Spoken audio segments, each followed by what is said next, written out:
जब मौत का खेल खेलने वाले खुद अपनी ही बुनी हुई कब्र में दफन होने लगें और बरसों पुराना वो सबसे खौफनाक राज सामने आए जो पूरी हवेली को राख कर दे। तो क्या कोई सोच सकता है कि मरा हुआ इंसान भी जिंदा लौट आएगा? जंजीरें के महा ट्विस्ट वाले आने वाले एपिसोड्स में कुछ ऐसा ही तहलका मचने वाला है, जहां नफरत की आग में हर रिश्ता जलकर खाक होने की कगार पर है। कहानी में अब एक साथ कई बड़े धमाके होने वाले हैं।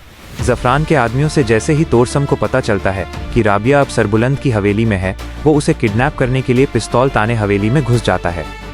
दूसरी तरफ बीजान सरबुलंद को राबिया से शादी करने की सलाह देती हैं, जिसे शिरीन सुन लेती है और फौरन सोहराब खान को बुलाती है।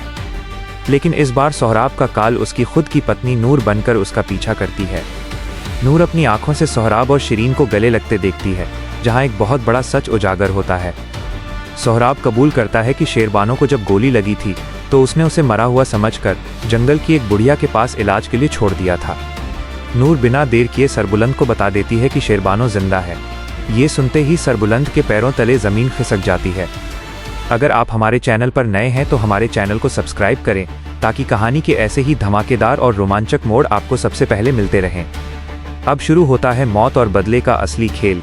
तोरसम जब राबिया को किडनैप करके भाग रहा होता है तो सरबुलंद उसका पीछा करता है और तोरसम पर गोली चला देता है। लेकिन तभी पीछे से ज़फ़रान सरबुलंद पर वार करता है और राबिया अपनी मोहब्बत को बचाने के लिए खुद आगे आकर वो गोली अपने बाजुओं पर खा लेती है। अस्पताल में राबिया का ऑपरेशन चल रहा होता है, तभी वो चमत्कारी बुढ़िया सरबुलंद की गाड़ी के आगे आकर उसे जंगल में ले जाती है और वहाँ सरबुलंद के सामने उसकी बचपन की मोहब्बत शेरबानो जिंदा खड़ी होती है। दोनों की आंखों से आंसुओं का सैलाब बह निकलता है। शेरबानो बताती है कि उसकी मौत की झूठी अफवाह फैलाने वाला और उसे गोली मारने वाला कोई और नहीं, सोहराब खान था। यही नहीं, बीजान को जब पता चलता है कि शेर दिल और उसकी पत्नी का हत्यारा भी सोहराब है, तो वो सरबुलंद को सोहराब को जिंदा न छोड़ने का हुक्म देती हैं। सरबुलंद शिरीन को पुलिस के हवाले करता है, लेकिन सोहराब खान सरबुलंद के हाथों मरने के डर से खुद ही जहर खाकर अपनी जीवन लीला समाप्त कर लेता है। इन सब तूफानों के शांत होने के बाद बीजान चाहती हैं कि सरबुलंद राबिया से निकाह करे, लेकिन सरबुलंद शेरबानो से निकाह करना चाहता है। ऐसे में बीजान फैसला सुनाती हैं कि सरबुलंद इन दोनों से ही निकाह करेगा। पर कहानी के इस सबसे बड़े मोड़ पर दिल को छू जाने वाला सवाल ये है कि जब एक इंसान की जिंदगी में दो ऐसी औरतें आ खड़ी हों, जिसमें एक उसका पहला और बचपन का सच्चा प्यार हो और दूसरी वो जिसने उसकी जान बचाने के लिए अपने सीने पर गोली खा ली हो, तो उस मजबूर इंसान का दिल आखिर किसके लिए धड़केगा?